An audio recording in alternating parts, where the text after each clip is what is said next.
Hello and welcome to the Transfers podcast powered by FootballTransfers.com, where we bring you news, insight and analysis on that most important of the least important things, football.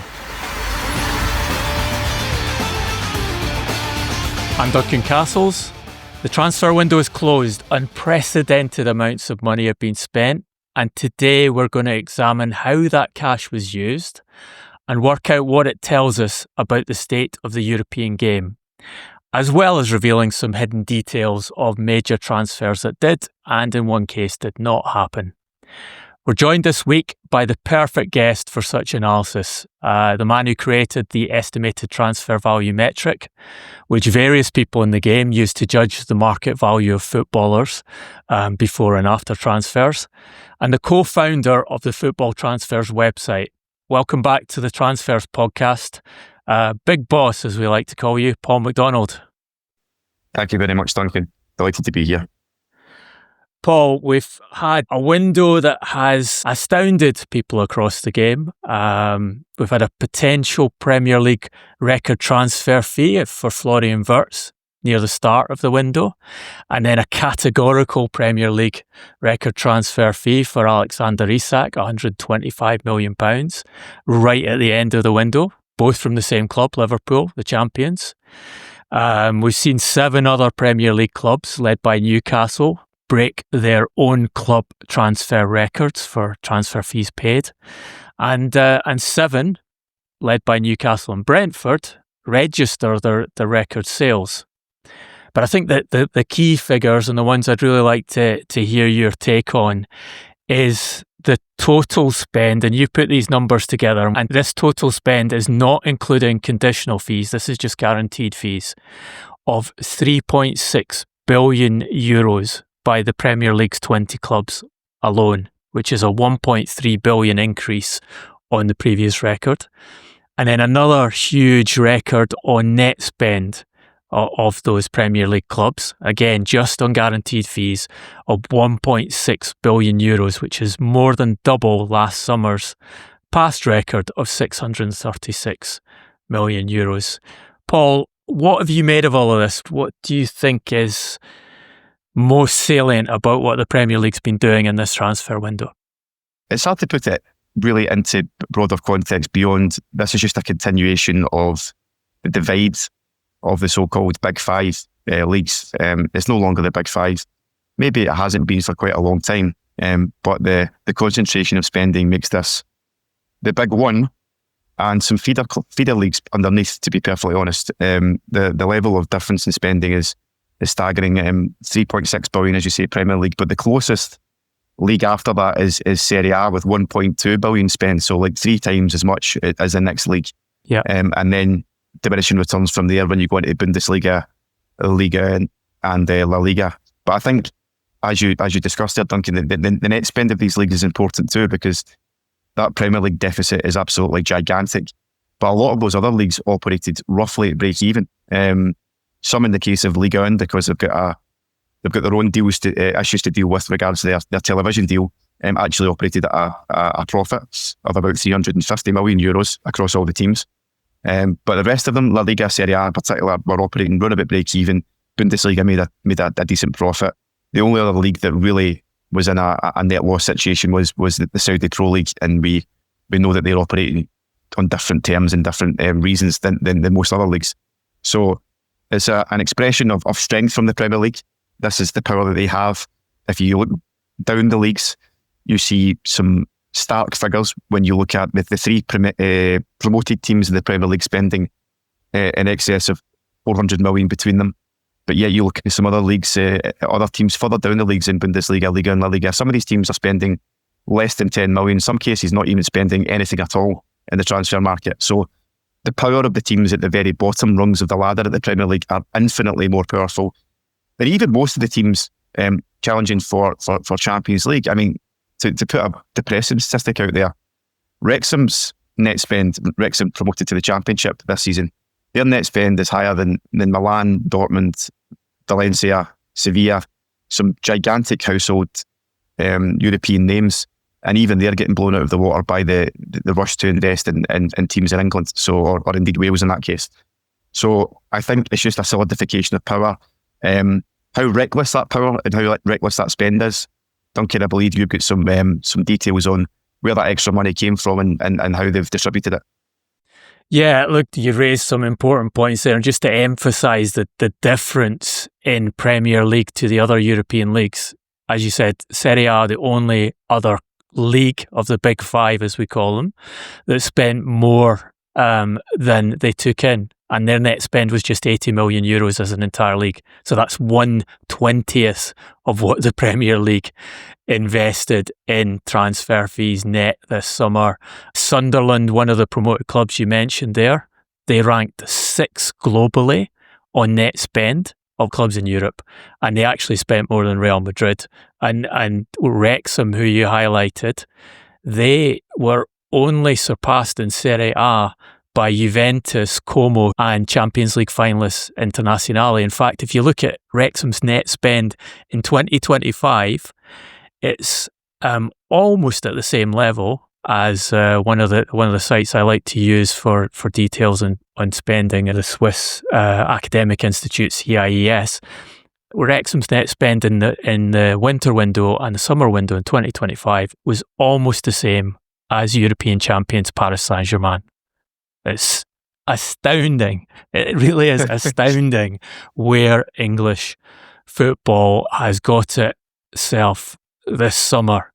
And I think not surprising that you see someone like Uli Hoeneß just this week looking at the English spend and saying, I was stunned by what's been going on in international football over the last 6 or 8 weeks.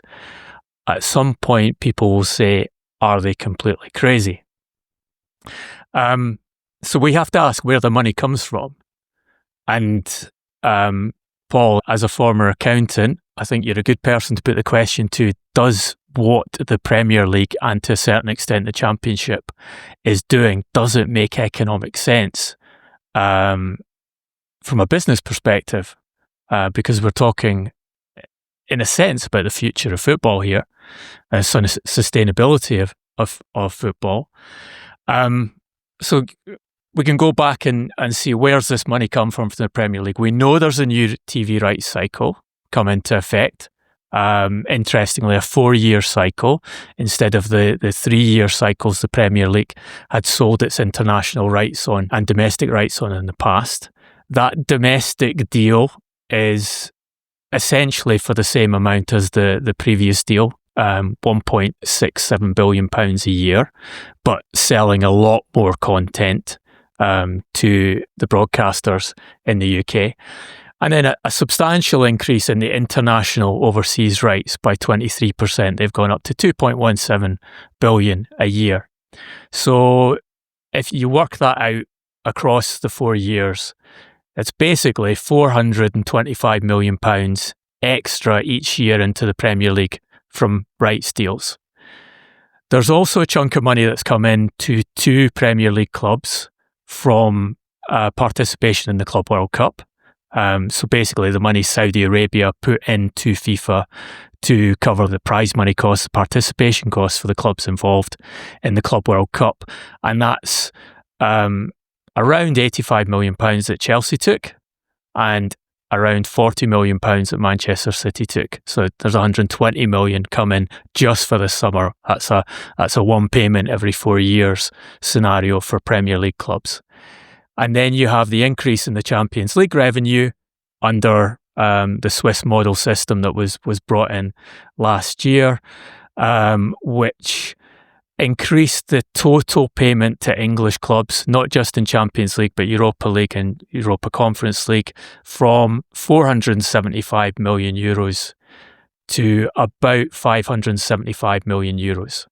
So add all that together and you get, for this summer, about £630 million of new cash went into the Premier League.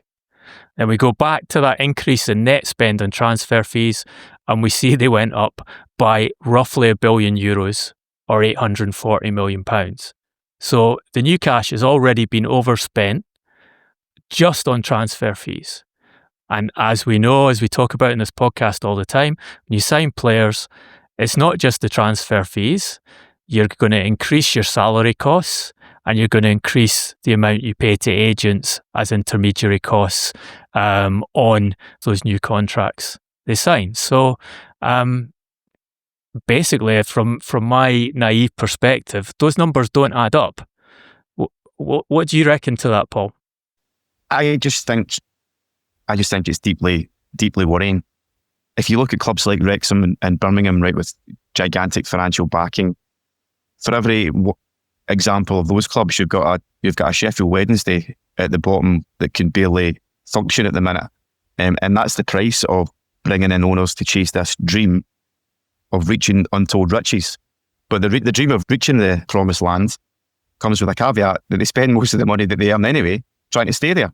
And that's been reflected in Sunderland's spending. Like if you'd have told a Sunderland fan in April they would spend that type of money this summer, I think they would say you were crazy. So I think it is worrying, because how sustainable can it be? We don't really have diversified revenue streams here. We've got almost in the Premier League, certainly a domestic TV deal, you've got a symbiotic relationship with Sky and the Premier League. One that's ran all the way back to the beginning in 1992. And genuinely, I don't think one could really survive to this extent without the other. Sky need the broadcast deal because they need to avoid the inevitable churn of customers that would come were they to lose the Premier League rights. And that's why they've locked in the Premier League for roughly the same amount of money, but they get more airtime filled by an increasing number of games this season. And that deal runs for another 4 years. So theoretically, they don't need to worry about it in the short term. But how sustainable can that be for Sky itself to continue to pay these sums of money on that user base when we have changing user behaviour and habits? We've also got the problems of piracy, which continue to steal users away from paying the money back to Sky for these deals. Obviously, TNT are on the side, but their deal was quite small compared to the amount of money that Sky put forward. And also there is the caveat that the Premier League has that gigantic ability to sell overseas rights deals, which means that it can go so much further ahead of these other leagues which just simply don't have a footprint there. But because so much of the concentration of revenue is in one or two places, if anything happens to that, we've got a system meltdown here. And there could be teams that would go to the wall in such a scenario. It's really quite frightening. And I think we'll get to Liverpool in a bit, but I think that Honus is probably correct. And I think Liverpool, this might sound counterproductive given how much they've spent, but I think Liverpool have looked at this market and thought, this is really not a market that we want to be participating in too often. If we can get our business done this summer and get our ultimate targets, it means that we might not have to deal with this charade for the next couple of years and have to worry about values of players, because we've locked in our first team for the long term and given the manager what he needs. And I think if they got Guehi, again, we'll touch on that later, that would have been completing the set so well for Liverpool. I think that they've decided to look at this market and go, let's spend now, but let's get out of it, because it's just deeply dysfunctional and not really one that kind of follows any type of real logic. So I think it's a real concern. The ultimate concern, though, is what do you do about it? Because you can have we've got a regulator coming in. We've got governing bodies that hold some level of power, but these are businesses, and they are being run as such, and they have to comply by their own rules as well. And I'm not really sure how much power a regulator would have to limit this type of thing. We've mentioned salary caps and budgets and stuff like that in the past, but it does feel as if we've reached a tipping point in this summer where things have just went a little bit crazy, and I think that the ramifications of this might be felt for some transfer windows to come. I think it's important to look at the regulations here, not just the transfer regulations in terms of profit and sustainability rules, which we've talked about a lot, and which the emphasis that places on clubs to churn players, to move players through, to move their academy players through, to book a transfer sheet profit, but also the general accountancy rules that the clubs are using to present their financial returns. So, and look, this is the ironic thing here. We can go through the net spends, the individual net spends of some of the biggest spenders in the Premier League. And we have on your figures, and this is just guaranteed fees, remember. It could be worse than this. Arsenal, £246 million net spend. Liverpool, £228 million. Manchester United, £148 million. Tottenham, £145 million. Manchester City, £123 million. And you've got to add in another £200 million gross that they spent in January. So Manchester City, actually, if you look over the two windows, have the biggest net transfer fee spend of any European club. CIES have them at €462.5 million of transfer fee commitments across the last two windows, with just 93 million received. And then you get Sunderland, who you mentioned, a promoted club at 118 million. The fascinating thing is that when it comes to the books of these clubs, probably every single one of them will report a profit on transfer market dealings in their annual accounts because of the way they're allowed to offload payments for players now across the course of their contract. And that gets us to a situation where, for example, Manchester United, on their last financial accounts, the 2024 annual accounts, reported that they had 331 million of transfer fee instalments on players they'd already bought that they still had to pay to clubs in future years. Surely this is a fundamental problem in the way both the football accounting system is set up, the rule book is set up, and also the kind of reporting of club financial affairs, which makes them look like they're breaking even when they're actually stacking up, in some cases, hundreds of millions of transfer debt and increasing it year on year. Ken, it's crazy. The way that system operates with amortisation of these contracts is slightly more palatable when you're talking about the odd 15 or 20 million pound deal here that you can amortise over 5 years, right? That's 4 million a year. It's not much money. But when you do that on multiple occasions, 50 million times 8, which in the case of Man United is a lot of the players they've bought over the last 2 or 3 years, that number starts to become a serious liability. And at which point do we say that this doesn't make logical sense? It just doesn't make logical sense to allow teams to be able to book transfers in this way. It's not in line with any cash flow. It's not in line with any profit and loss. It's in line with how they can cook it in order to make sure that they're able to circumvent these rules that have been put in place in order to get to where they want to be. And I just think if my club was spending money like this, if I was a fan, irrespective of where they are in this pyramid, I would be worried about what happens if anything from a revenue perspective takes a hit, or if any of these owners decide that they're not interested anymore and want to get out. But even if they do want to get out, they want to ask for crazy amounts of money. I mean, to tap back to the case of Sheffield Wednesday, we're talking about a storied club here, a team that were a Premier League regular in the 90s, and their owner has Chansiri has put in so much money that he's asking for such an exorbitant sum to get out of that it becomes very difficult for anyone to extract him from that club because he wants his money back. And we can say that it's not a big deal because, it's Sheffield Wednesday, they're at the bottom of the Championship. Could be anybody at any point though, because 3 teams they get relegated every year, and some of them don't come back. And if you are spending money on the never, like some of these are, your club can only be a couple of years away from being wreckage. I rack my brain sometimes, Duncan, thinking about how we could properly regulate this stuff and how we can make it fair. But what the clubs have shown me over the last 2 years, and we've spoken at length about the things you mentioned about young players being sold for book value reasons and stuff, they will always just try and find a way to get around it so that their short-term gains are looked after rather than the long-term future of the club. And until something like that changes, I'm always going to look at this with cynicism and say they will try and spend their way to success, irrespective of what it means for the club down the line.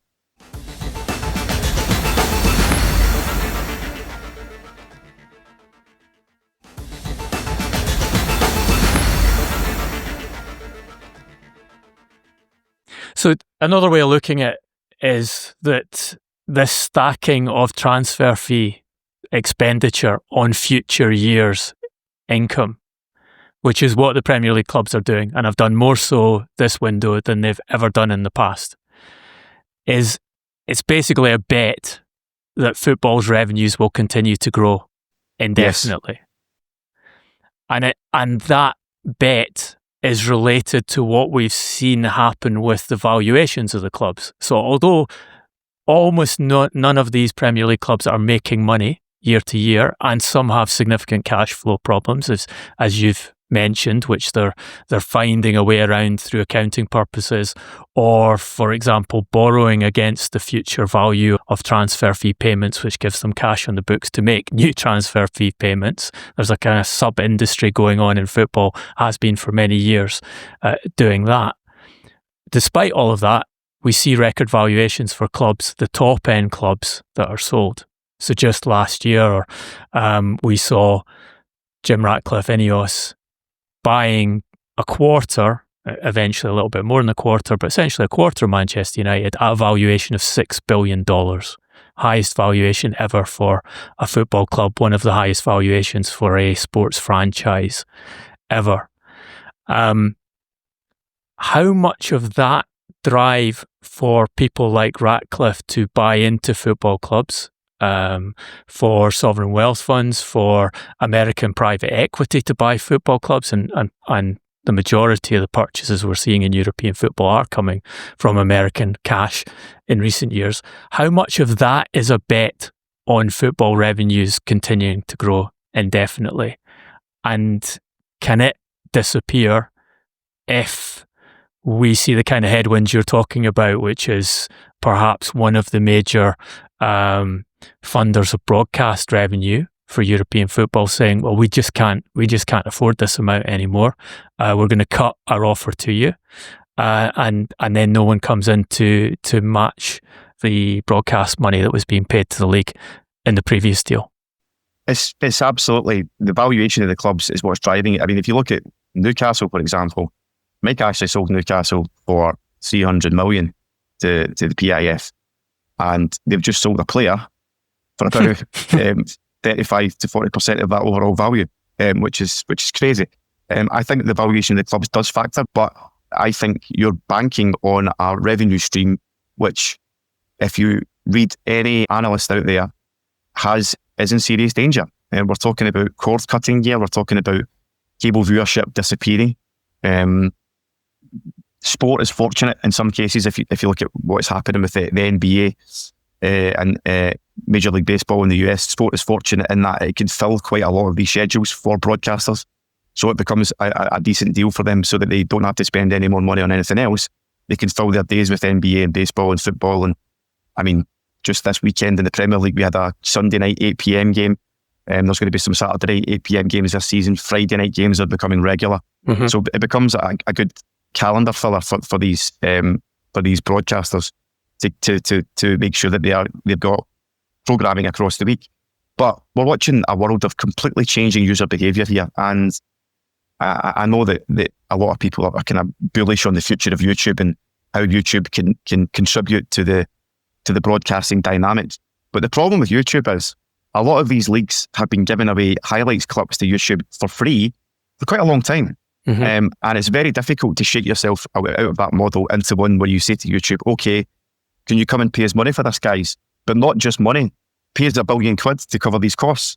I mean, that's a big conversation to have when they've been using it as a platform to grow their audiences anyway by clipping up highlights and using it for player interviews and all that stuff gratis. So I don't know where this money replacement comes from. I don't know how the model switches, because, as I say, we're not talking about replacing 100 million here or 200 million. We're talking about replacing 1.7 billion should something happen to the Sky deal.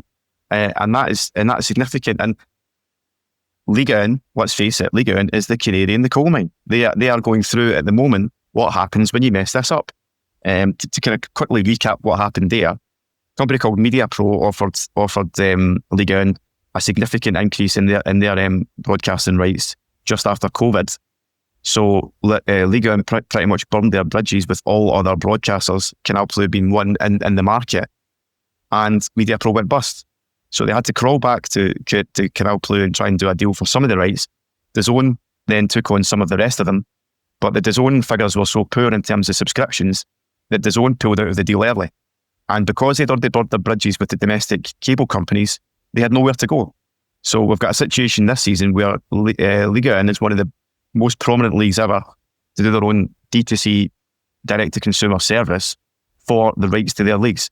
And as a result, the Liga and champion this season will earn something in the region of €6 million because they can't afford to give them anything else, because they have no idea how many subscribers they're going to get, because they only launched the service 4 weeks before the season started. So this is what can happen. If one deal goes wrong, one company goes awry, something changes in the market conditions, this is what can happen. And I think as fans, people need to be vigilant about this, because it's happened more often than people want to notice in English football. If you talk about teams like Bury, not exactly a giant, but still got a storied history in the Football League, disappeared without trace. Morecambe, it's happened to Morecambe all summer with owners that an owner that basically didn't want to relinquish the club and had to be saved at the last minute.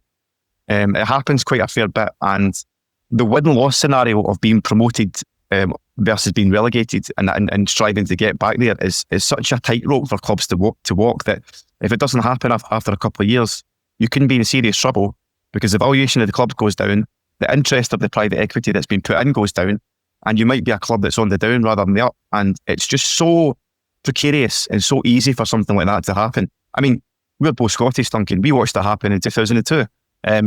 Our leagues could have been on a par with some of the championship spending that happens right now had we continued to secure Sky money and been part of that TV deal that went awry and collapsed on us.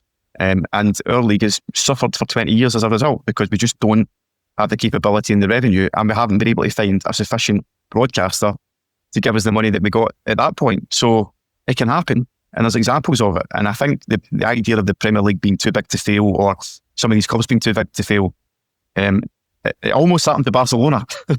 It can happen to anyone. And I think maybe in the boardrooms they're not concerned right now, but as a fan, I would be worried about this lavish spending, because I just don't think it's sustainable whatsoever.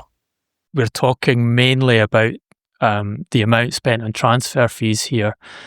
You got to put all of this in the context of the major cost for every European football club, which is wages. And in the Premier League, if you look at how much of its revenue was spent on wages, and the latest figures we have, you take all the clubs' figures for 23-24 season, the total revenue of the league was £6.3 billion, and the spend on wages was £4 billion. So 63% of the cash is going straight to players and wages before you even get into this kind of transfer fee spending we're talking about. And in this particular summer past, that's an additional €1.6 billion on the transfer fees. Duncan, and what other slice of business would a company like Man United be able to report earnings of, I don't know what the profit or loss was last year? It wouldn't have been much either side. It was £661 million of revenue for Manchester United in their last financial accounts, and a loss of over £100 million. And as I said, £331 million of as yet unpaid transfer fees on top of all of that. More than half of their annual revenue still to be paid out for players they'd already bought. And of course, they're still buying, 200 million again this summer just on transfer fees. But we're valuing them at $6 billion. This is a divergence of where sport and business go their separate ways, I think, to be perfectly honest. I think that we want to treat these teams as sporting organisations, but we also want to treat them as businesses, and that's just not how a good business would operate. If my local corner shop had accounts like that, I don't think I'd be valuing them particularly highly. It's where it just seems completely incongruous to me that, yes, the overall value of the organisation and the institution might have some intrinsic value to it, but when you're spending anywhere up to 70% of your revenue on the playing staff, then even if you buy the club overnight, it's very hard to extricate yourself from those relationships and those deals. And you're guaranteeing yourself a lot of liabilities. I just think it's a sticky situation, and it's one that I'm not quite sure where you get out of, because the ramifications of the rest of the leagues are as such that if the Premier League doesn't spend, they don't spend either. The money that they've been spending this summer, the €1.18 billion that Serie A spent, that's came from money that's been generated by transfer fees by players going to the Premier League. So when I say symbiotic relationship between Sky and Premier League, I mean that between the rest of the leagues as well. They are relying on the revenue and the ability of the Premier League teams to come into the market, be ambitious, and quite frankly, probably overspend in a lot of cases on these players so that they can go and do their own business in the transfer market themselves and do business between themselves for a lot cheaper than they do it with the Premier League. So whatever happens to the Premier League, and this is more of a message for these fans of the other leagues that might say to themselves, oh, the Premier League, they can go and do what they like. Well, they can, but if you take that spending away, this market becomes completely compressed, and it looks nothing like the market we've had this summer across any of these leagues. Yeah, and look, you talk about the valuation of football clubs being different. I think it is. It is different. Sport is different. There is that desire to invest. There is a belief from American investors that they can turn European football club franchises, as they like to call them, into guaranteed profit-making machines in the same way as American closed league sports franchises are profit-making machines. You have also the investment from nation states where they're getting involved for different reasons, and the financial bottom line is not relevant there.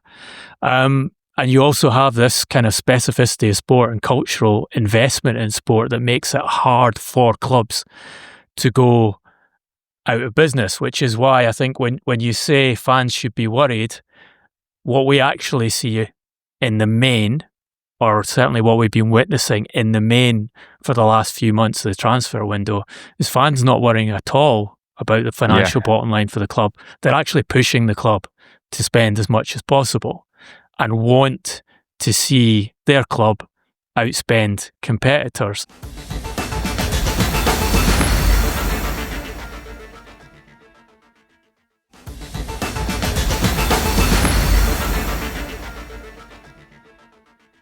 I think it's a good point to look at a few of the specific clubs and look at whether their business has been good and whether it's been rational or not. And I think let's start with Liverpool, because as Jonathan Northcroft pointed out early in the window, they've done something that we've never seen champions in England do before, which is radically change their squad after winning the title. On your numbers, total spend on transfer fees, £415 million, £187 million received.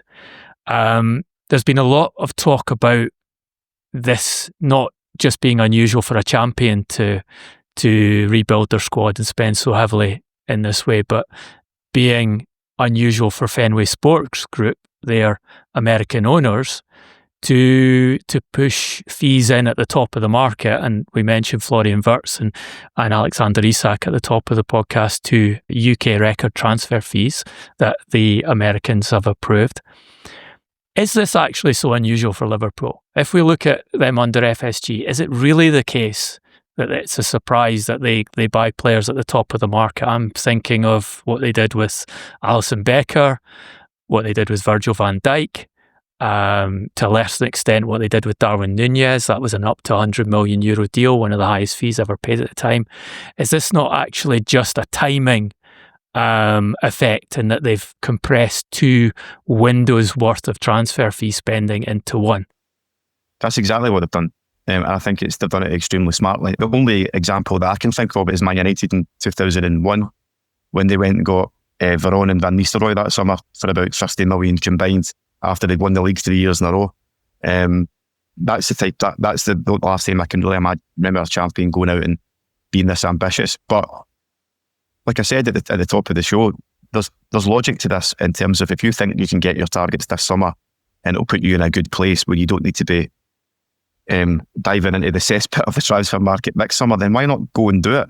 They gave themselves a headroom last summer and in January by staying very prudent, only bringing in Chiesa and Mamardashvili.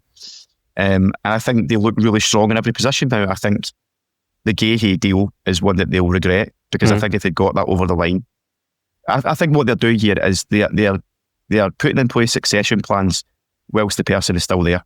And I think that's the best way to do it. I think they're buying a forward line to inevitably assess what to do next when Salah inevitably leaves. I think the Guehi deal would have been a similar one for Van Dijk. I think with Alisson, they've already brought in Mamardashvili to replace him.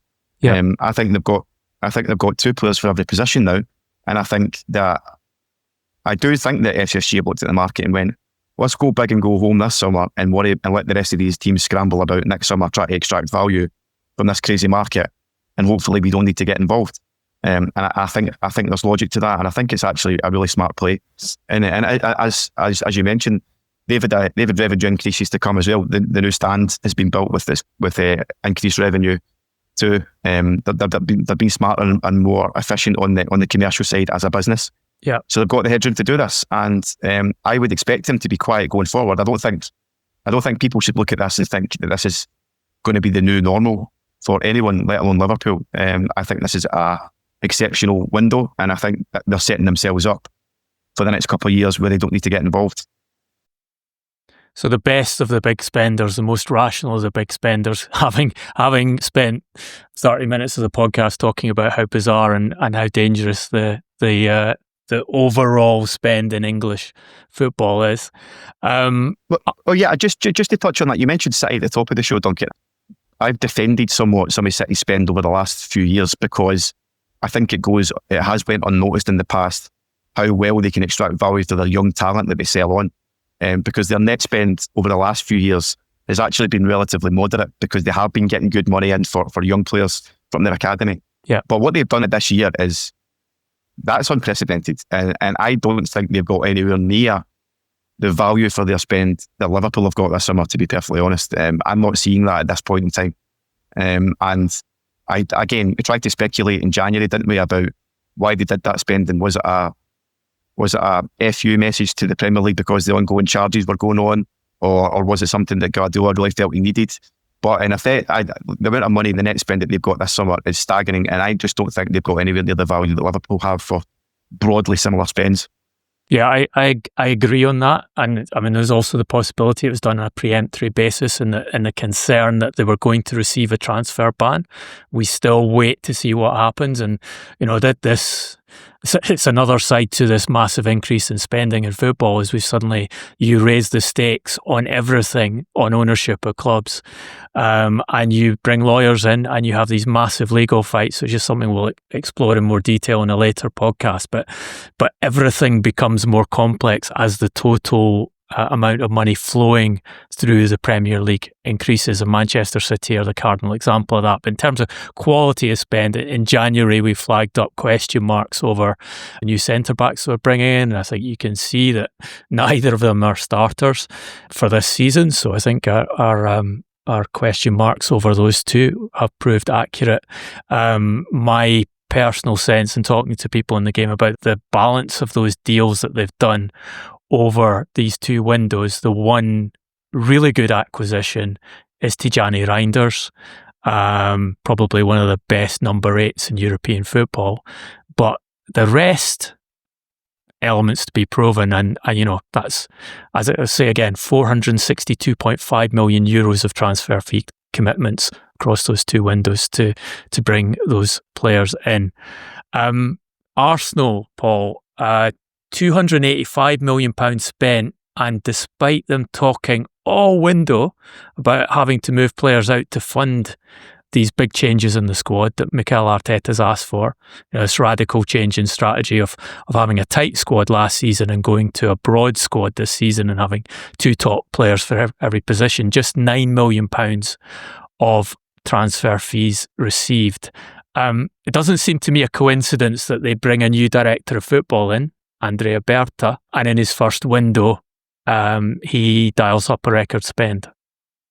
Yes. I mean, it's not a recent thing that Arsenal have been notoriously bad at selling players. If you look down their top 25 sales, and some of these are obviously adjusted for the rate of the euro at the time, but you've still got guys like Marc Overmars and Nicolas Anelka for the fees that they sold them at the time. We're going back 25 years.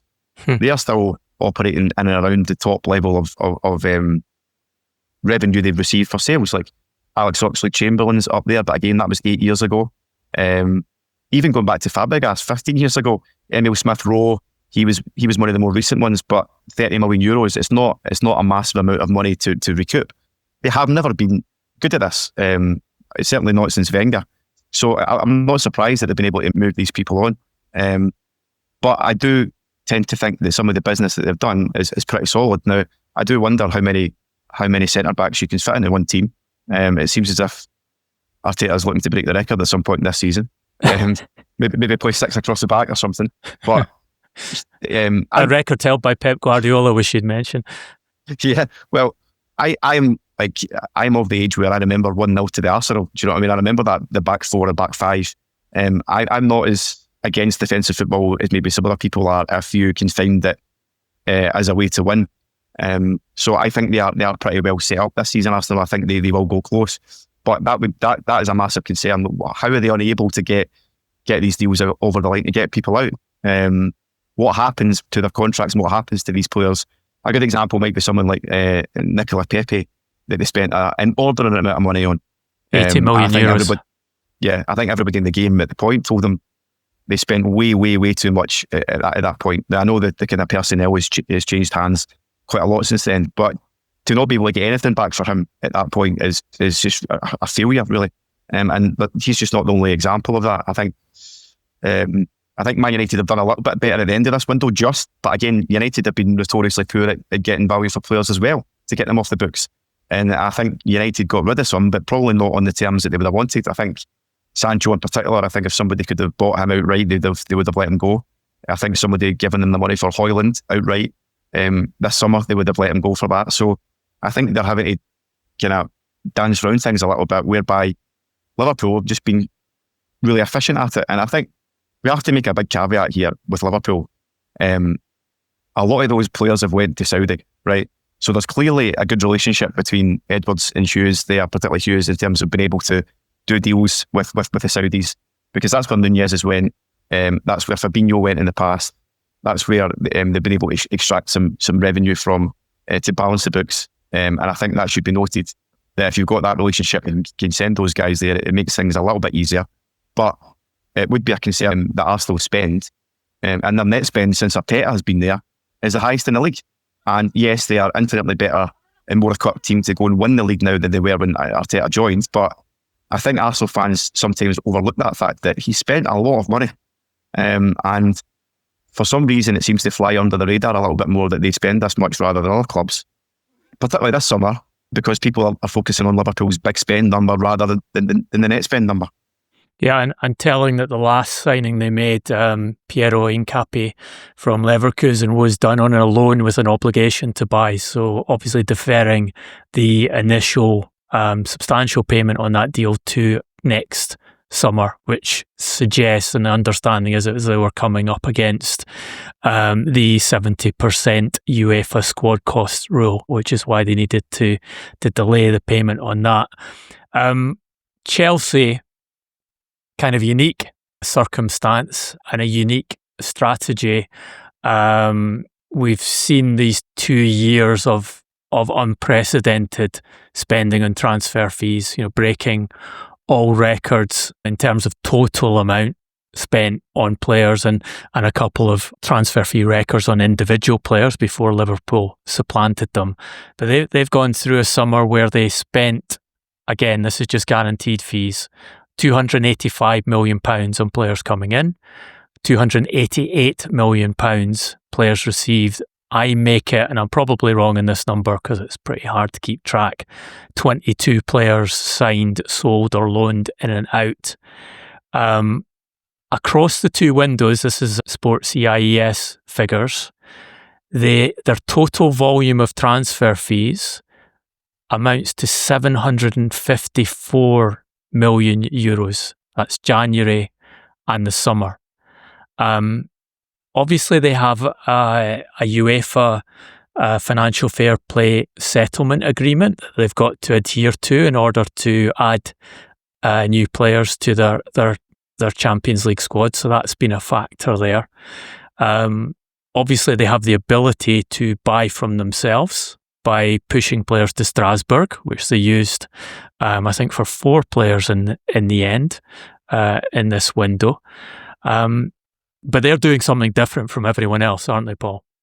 Yeah, I'm still not quite sure what the strategy is, other than finding another accountancy loophole to try and weave something through. Duncan, I don't get it. Someone better placed than me can tell me what's going on here. But I had stuff last season about how they had drastically reduced their wage bill, and the wages that these players were coming in at were a lot less than other leagues, which gave them more headroom for these new sustainability regulations. But I just don't think it's healthy for a club culture to be churning through this many players, or indeed for a manager. Like I do feel a little bit sorry for Maresca. Like, he turns up at training and there's a different set of players there every day. Guys have left and other ones have came in, and it does seem to be quite a scattergun approach. Let's buy as many as we possibly can, with a view that one or two of these might be superstars, and the rest of them we'll try and shift the ball if they're not. And it's a lot of money to be contributing to find out if that works. So they are clearly deploying the amortization rules in order to book profits on transfers and to spread the cost out. So if you do a quick calculation, a very rough and ready calculation, that 285 million spend, if they're all done over 5-year contracts, that'll work out about 55 million on the books this year, but 288 million through the door. So you, from an accounting perspective, it deals with some of the problems in it, and it allows them to get round Premier League and UEFA rules. My question is less to do with the financials, which I'm sure there's people there that can understand these loopholes and the amortization rules and stuff. It's more to do with a team facilitation, a team building perspective. Like, I don't. When has this ever worked for anybody, going through this churn of players on such a consistent basis, and just buying anybody who seems to be available in the market? I just don't. It doesn't truly contribute to any long-term thinking or long-term strategy, as far as I'm concerned. Well, they would argue that they're now in position to compete for the Premier League, and they're the world champions. So I guess they will say that the sporting side is moving in the right direction. What it does seem to me is this, again, it's very much a bet on the value of players increasing indefinitely. Yeah. They need the average fee for a player to go up and up and up for this to work. And to be fair, on the majority of the players that they bought, these kind of gamble deals that they've brought in, they have been turning profits. There have been some disasters, such as Raheem Sterling, but when they moved to the younger player model, in the main, they tend to be selling on at some kind of an uplift. Can you give us a bit of an insight, Duncan, into the Strasbourg situation? Because obviously we know that there's multi-club arrangements across the world now, but some seem to be getting punished for it more than others. What is it that Chelsea are doing with the Strasbourg relationship that allows them to facilitate these deals that maybe Man United and Ineos within this situation, or Crystal Palace, for example, have been unable to get away with? I think the key thing is that Strasbourg went from a position of potentially qualifying for the Champions League at the end of last season to losing their last 2 games to teams who were in danger of being relegated, one of whom was relegated, and dropping out of the Champions League places. Because if Strasbourg had finished third in the French league, Chelsea would not have been allowed to play in the Champions League this year, because Strasbourg would have had the higher finish in their domestic league. I think if you look at individual deals, they have been careful to push them to the limit of what is regarded as a realistic transfer fee between the clubs. But clearly, if you look at some of the agreements that have been operated by UEFA in the past, if there was a way in which they would be in the same club competition, then they wouldn't have been able to trade between each other. For example, those restrictions were placed on Brighton when they qualified for Europe for the first time, and they were not allowed to trade with their Belgian feeder club. But we've talked about this in previous podcasts. This whole issue of multi-club ownership is another massive problem for the European game, not just in terms of European club competition, but actually in the domestic leagues themselves, whether it's influencing performance in those domestic leagues. Since we mentioned Chelsea, let's talk about their involvement in one of the deals that I want to explore through the window and at the tail end of the window, and that was their attempt to sign Randall Kolo Muani just after deadline day. This kind of deal is fascinating because it gives you a sense of the interconnectedness of the market, in that Kolo Muani had been on loan at Juventus for the second half of last season, had a good loan there. The Italian club had persuaded Kolo Muani to stay. The player wanted to stay. Financial terms were agreed. They spent the whole summer negotiating a fee with Paris Saint-Germain. They made a promise, I'm told, to Kolo Muani that they would sign him regardless of what happened in their attempts to offload a previous bad purchase in Dusan Vlahovic. And they also promised PSG, I'm told, that they would go through with this deal regardless of what happened. They failed to offload Vlahovic, and they then, I think 2 days before the end of the window, told PSG that they wouldn't be taking Kolo Muani. PSG then had to find an alternative suitor for the forward who Luis Enrique didn't want back in his squad. They had interest from Premier League clubs all through the summer, including Tottenham Hotspur and Chelsea.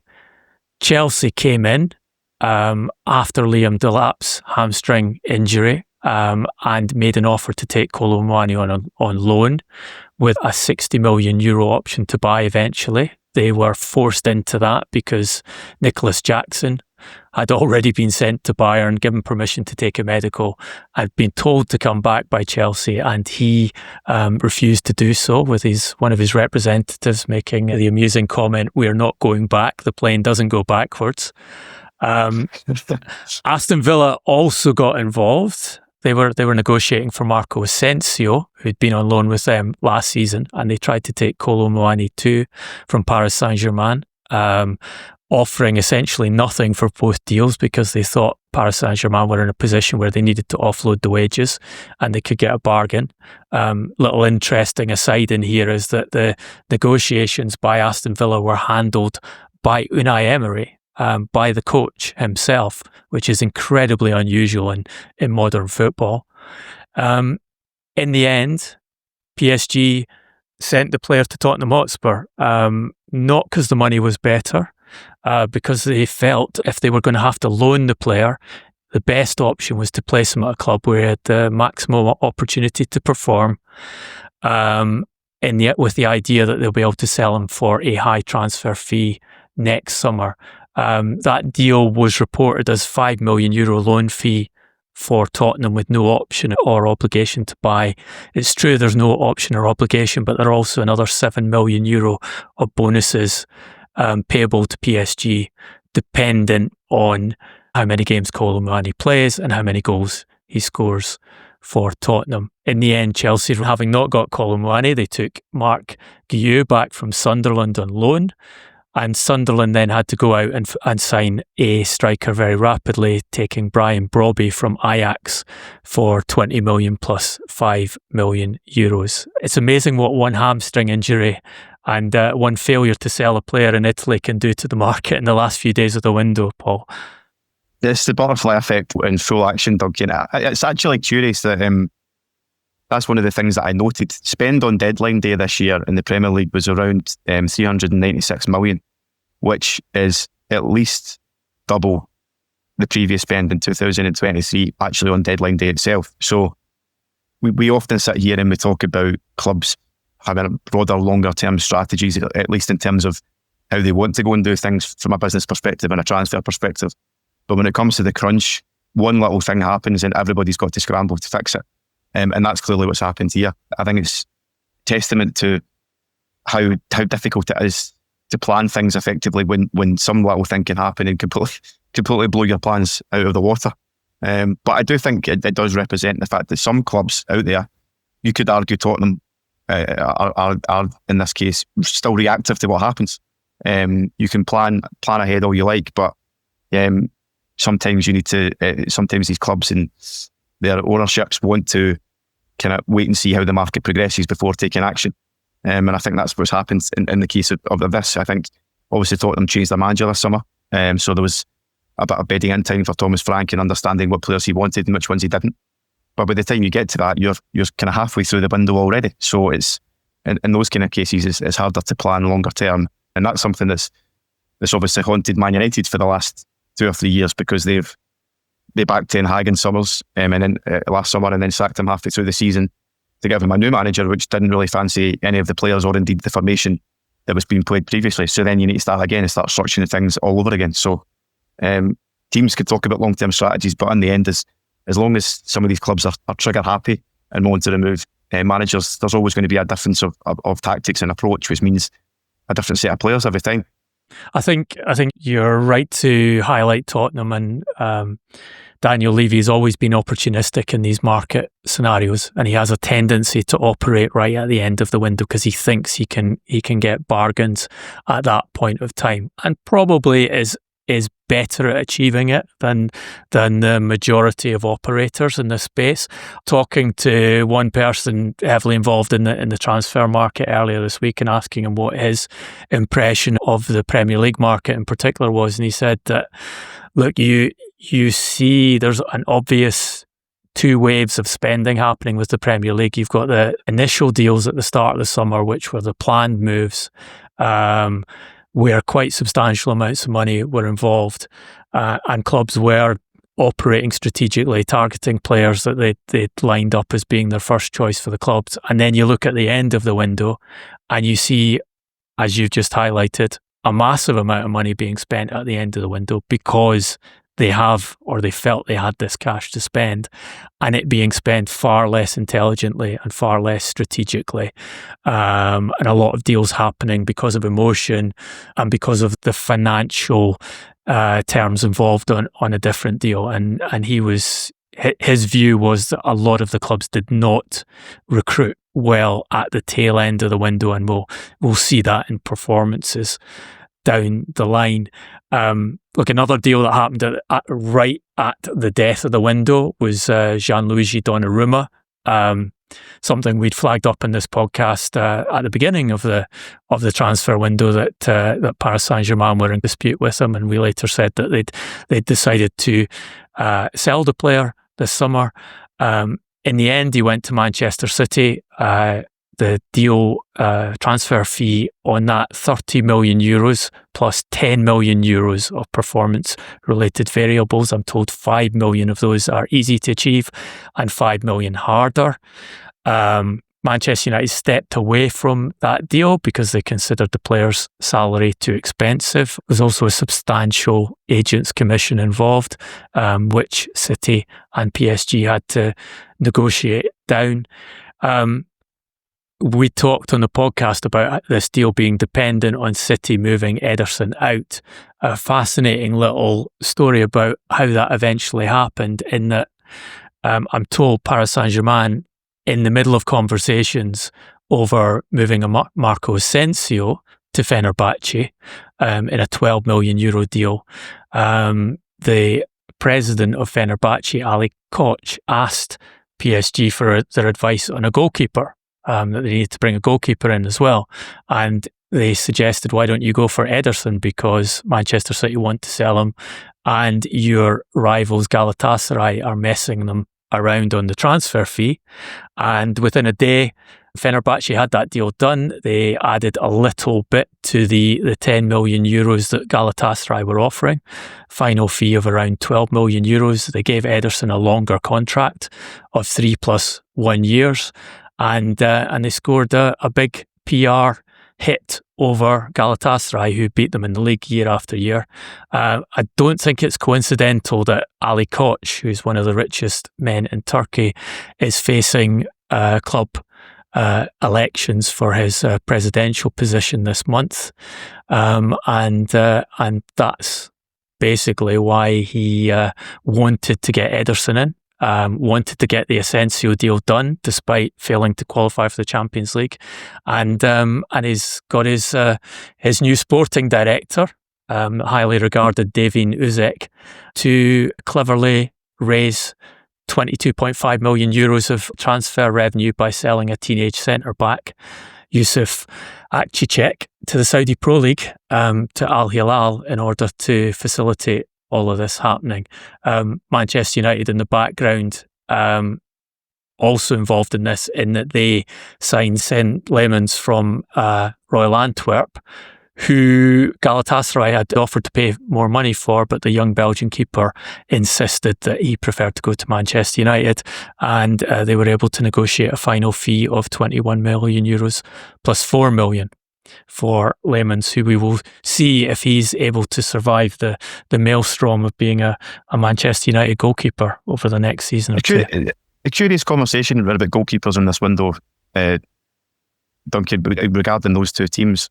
A lot of the discussion around about Donnarumma's inability to play out from the back and how he'll fit in with City. Trafford obviously made a big mistake against Tottenham a couple of weeks ago.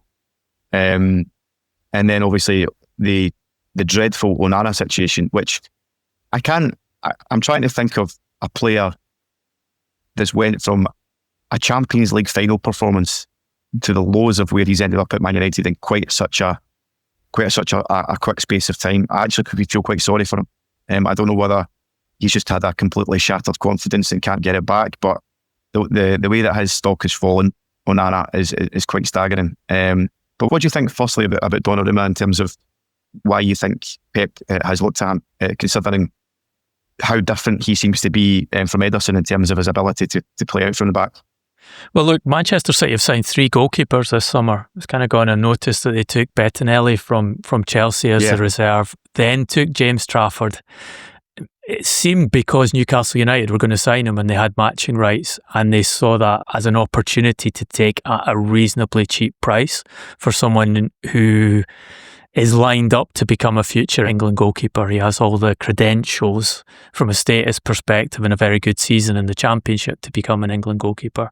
Then, as you say, Trafford goes in, has a terrible second game, and Pep Guardiola pushes for another goalkeeper. I've been told that Pep Guardiola drove that. He wanted Donnarumma. He considers him to be one of the best goalkeepers in the world.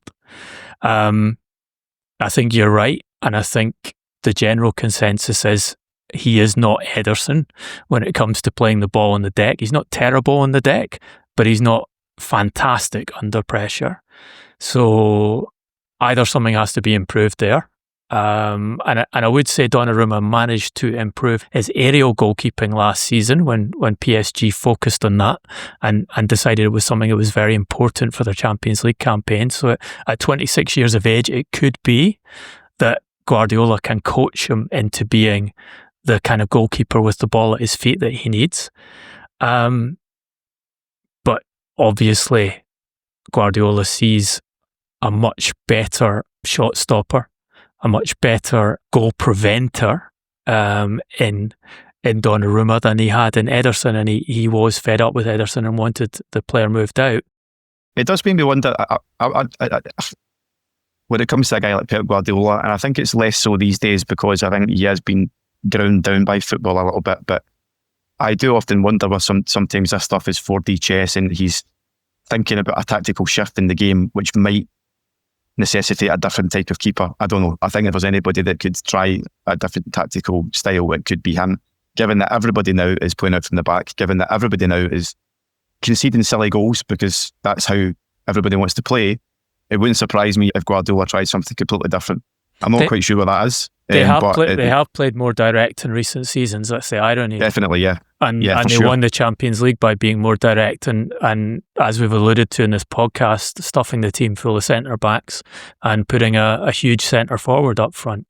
They're far more physical. So it could be that. I haven't heard that's the idea behind it. One thing to note that's fascinating about that transfer is it's a nation-state-owned Qatar selling and getting rid of a problem for them. They needed to sell this player to nation-state Abu Dhabi. And those two clubs did not do business together before this deal. And they are rivals on an international political perspective. So it's fascinating the deal got done, and probably not coincidental that both clubs have Portuguese sports directors who had a personal relationship and were able to move that deal through. But certainly Abu Dhabi have approved what Pep Guardiola asked for there. We'll get to watch and see if it works. Just before we finish, let's talk about a deal that didn't happen, but I think is a fascinating story in itself, and that's Antoine Semenyo at Bournemouth, who we can tell you was aggressively targeted by Manchester United starting back in March Both Omar Barada and Jason Wilcox had direct conversations with Bournemouth about signing the forward, who'd scored 11 goals last season, and very much in that category of players who already knew the Premier League and already had very good statistical performance in the Premier League that Manchester United had focused on this summer. During those conversations, United, I'm told, said they would pay no more than £55 million for the player. They used the same strategy as with Matheus Cunha and Brian Mbeumo, in that they agreed personal terms with Semenyo before agreeing or attempting to agree a fee with Bournemouth. They even had Ruben Amorim take him for a meal in London at the end of the season so Amorim could judge his character. Again, similar process to Cunha and Mbeumo. Tottenham were also interested in signing the player, and Bournemouth used that to insist on a higher transfer fee, and after the Cunha deal, used that as a precedent on what they expected the transfer fee to at least meet. And then I'm told Semenyo discovered that the salary that he had agreed with Manchester United was going to be less than 70% of what they were prepared to pay Matheus Cunha and Brian Mbeumo, and Bournemouth strategically used that to convince the player to sign a new contract until 2030, with the idea that he'll spend at least one more season at Bournemouth before moving on to another club. Guidance from Manchester United is that they saw Semenyo as an alternative to either Cunha or Mbeumo. Bournemouth believed that they were prepared to do all three of those deals. I think Semenyo is fantastic. I think he's a really, really, really good player. And I'm quite glad he's not ended up at Man United. not to annoy United fans, but I think even United fans will agree that it's been a graveyard for some great talents over the last few years. So hopefully he can have another good year at Bournemouth, and somebody with a bit more long-term strategy comes and picks him up next summer. 2 goals in and 1 assist in his 3 appearances already this season. So if he continues that form, there will be suitors come the summer. Let's finish off with hero and villain. I'll go hero first, and I'm going to pick Andoni Iraola, the Bournemouth manager, who has quietly watched half his team being stripped away in over £200 million worth of sales by Bournemouth, quite a lot of them to the bigger clubs such as Real Madrid and Paris Saint-Germain, and then gone into this season with a radically changed squad, given champions Liverpool a fright at Anfield on opening day, defeating Wolves in his second game, and then completely outplaying Tottenham Hotspur at naming rights lane on week 3 and winning that game too. So amid all this spending, amid all the transfer window chaos, I think you have testament to what a good coach can do if he focuses on the job. I'd like to just add Marc Guehi to that list. We were speaking about player power on the podcast a couple of weeks ago with regards to Isak, and indeed what you and Wissa have done to get their moves. Guehi, granted, it didn't stop Guehi recording a farewell video, despite the fact they hadn't left yet, but I think he dealt with it stoically, and I think he dealt with it with class. And I think it's a real shame that he didn't get the move that he probably deserved, because I think he's a really, really, really top-class defender. And unfortunately, it sends exactly the wrong message to everyone concerned with football. Spit the dummy out and you'll get your move. Act like a professional and you probably won't. So big ups to Marc for making us remember that sometimes it's better to be a professional than a mercenary.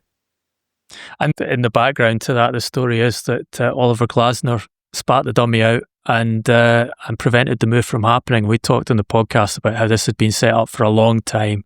Guehi wanted to go to Liverpool. Liverpool wanted Guehi. We had Steve Parish talking about requiring to sell the player. They agreed the fee with Liverpool on deadline day, £35 million guaranteed, and tried to sign replacements. West Ham took one of those replacements, the Brazilian centre-back Igor, and Glasner told Parish that if Guehi was sold, he would be leaving the club, and he has 1 year left on his contract. So spitting the dummy out did play a part, just in a different way in this particular move.